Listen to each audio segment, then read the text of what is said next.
close your eyes for a sec. Imagine driving across the North Dakota plains. What pops into your head? Wide open spaces, endless sky, maybe a few cows here and there. Exactly. But now, picture this. Rising up from those plains, these like dramatic solitary buttes. And they're not just hills, they have this real presence, a kind of ancient power. That's exactly the feeling Terry Tempest Williams evokes in Hidatsa Traces, the chapter from Chokecherry Places we're diving into today. Oh, yeah, right. Chokecherry Places. And it's not just a feeling, though, right? Because for the Hidatsa that people were focusing on, these buttes weren't just like geological formations. They were practically characters in their myths and beliefs. You could say that. Their history, their spirituality, it's all woven into this landscape. Okay, now you have to tell me more about that. What's an example of this connection between the Hidatsa and the buttes? Well, take Dog Den Butte, for example. Williams describes it as resembling a giant earth lodge. And earth lodges were the traditional dwellings of the Hidatsa. So imagine that, seeing your home reflected in the landscape like that. Wow, that's incredible. It's like the butte itself is an ancestor watching over them. It's a beautiful way to put it. And it wasn't always benevolent either. There's this other story about Dog Den Butte where the sun gets angry with the humans, so he rounds up all the animals and imprisons them within the butte, just seals it right up as punishment. Whoa, talk about a power move. What did the Hidatsa do to make the sun so angry? And what does it say about how they viewed nature? Like, it's not like humans were separate or superior, right? Right. It's a great question. And it gets to how the Hidatsa understood their place in the world. They didn't see nature as something to be controlled, more like a powerful force to be respected, even feared. That's a powerful distinction for sure.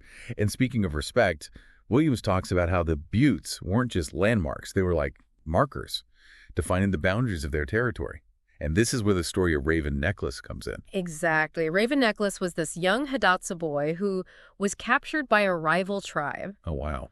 And he becomes this pivotal figure because, you see, when the Hidatsa first came to the upper Missouri River region, Right.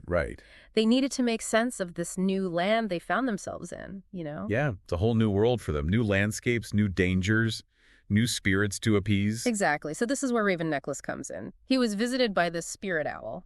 Okay, and the owl gave him this incredible mission to learn the names and songs of the land. Whoa. So this is more than just, memorizing a map. This sounds almost mystical. Tell me more. Oh, it is. The owl basically told Raven Necklace that spirits would come to him in his dreams and they would teach him the ways of this new land. Wow. And this practice, they call earth naming, it wasn't about memorizing landmarks. It was about forging a connection to the land itself. That's fascinating. So by learning the names and songs of this new land, they were, in a way, making it their own. And it wasn't just about claiming territory. It was about understanding its spirit. That's beautifully put. And it wasn't just a Hidatsa thing either. You see this across so many cultures. People finding meaning in the landscape, mountains, rivers, those striking North Dakota buttes. It's this human desire to connect to something bigger than ourselves, to find those stories in the world around us. And those stories, those myths, they become a kind of map themselves, right? Yeah. Guiding the Hidatsa, shaping their whole understanding of the world. Absolutely. And that brings us to a place that's particularly significant in their mythology. The confluence of the Heart and Missouri rivers. Oh, okay. Why is that spot so important? What's the story there? You could say that's where it all began, yeah. According to Hidatsa myth, that is, the confluence of the Heart and Missouri rivers, that's where the earth was formed. Wow. Their Garden of Eden? That's incredible. So we're not just talking about a couple of rivers meeting here. We're talking about creation myths. Exactly. And it gets even more interesting. See, the Hidatsa, they called this place the heart of the world. Oh, okay. I'm getting chills just thinking about it, To stand at the very spot where your people believe the world began, it really makes you realize that for the Hidatsa, these myths, they weren't just stories. It was their history, their science, their religion, all wrapped up into one. You've hit the nail on the head. And that connection to the land, that sense of sacredness, it wasn't limited to just a few special places. It was everything. It was their whole world. So for the Hidatsa, every place had a story. And Williams, she doesn't just tell the stories. She takes us to these locations, right? She goes to the Heart River, Devil's Lake, even all the way to the Turtle Mountains. She does. And by doing that, she shows us how these landscapes, they might seem ordinary, but they have this deep, often hidden significance. Like, take Devil's Lake. Now, on a map, it might look like just another lake, right? Yeah. But for the Hidatsa, it was different. It was a place where the boundaries between worlds, they kind of thinned out. What do you mean?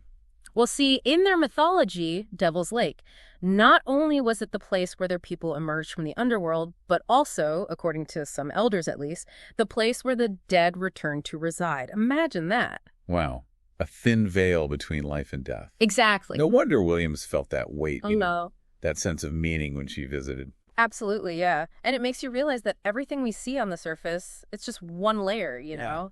Beneath that, there are these invisible landscapes shaped by beliefs, by stories, by the people who lived there for generations. Speaking of unseen layers, Williams talks about how time, the passage of time, it feels different in Hidatsa mythology. Yeah. It's less about clocks and calendars and more about the rhythms of the land. It's like, it makes me think about her experience in the Turtle Mountains, how she describes those aspens there, sometimes trembling like tambourines and sometimes completely still.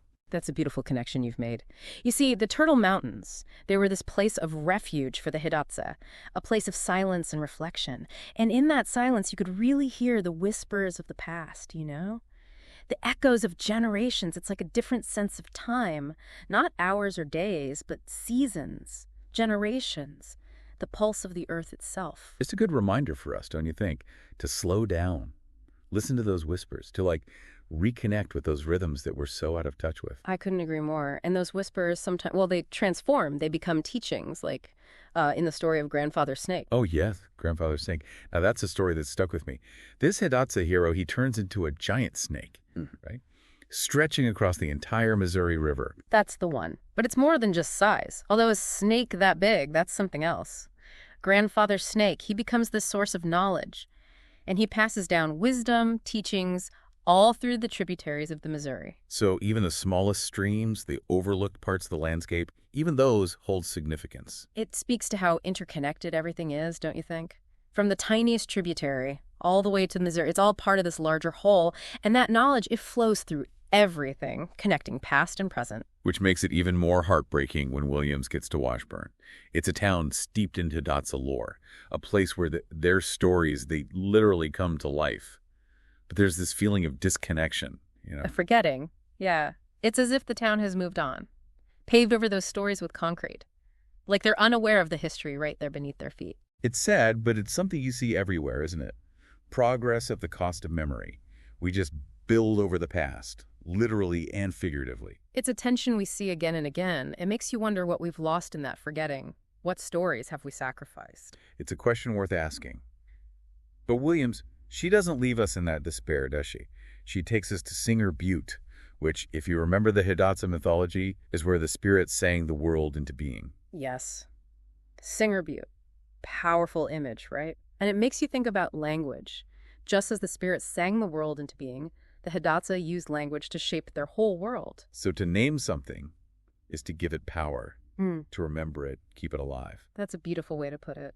And it brings us back to what Williams is doing in this chapter, remembering, honoring, sharing the stories of these people and their connection to this land. And reminding us that even in this world of concrete and technology, these stories still have power to move us, to teach us, to help us connect to something bigger.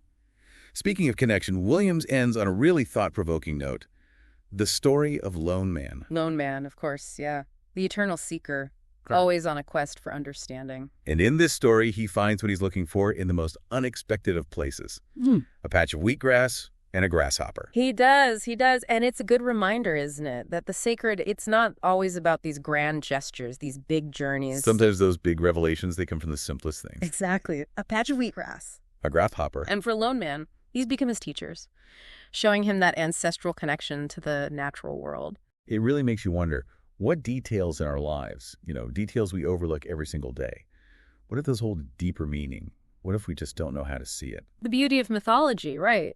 It pushes us to find those hidden connections, those threads of meaning that run through our lives, and how we relate to nature.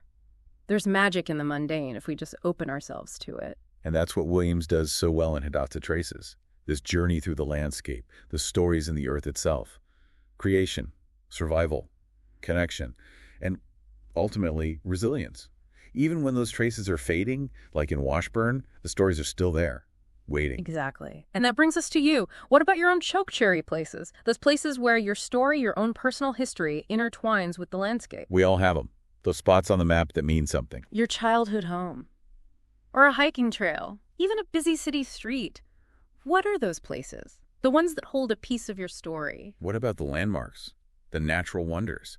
Even the ordinary places that have shaped how you see the world? Because remembering them, sharing those stories, that's how we keep them alive. We become part of that narrative, adding our own threads to the tapestry. And maybe, someday, someone will come along and retrace our threads, uncovering the meaning woven into the landscape of our lives. What a legacy that would be. A world where every place whispers with stories, where the simplest things can spark a sense of wonder and connection.